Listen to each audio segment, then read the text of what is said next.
Selam arkadaşlar, kanalımıza hoş geldiniz.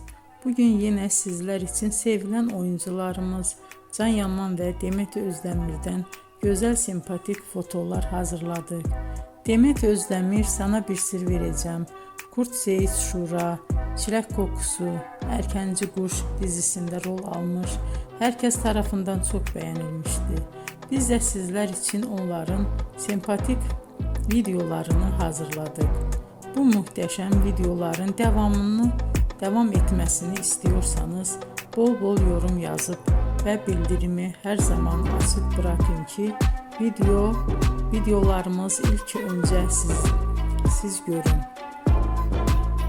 Hoşça kalın arkadaşlar.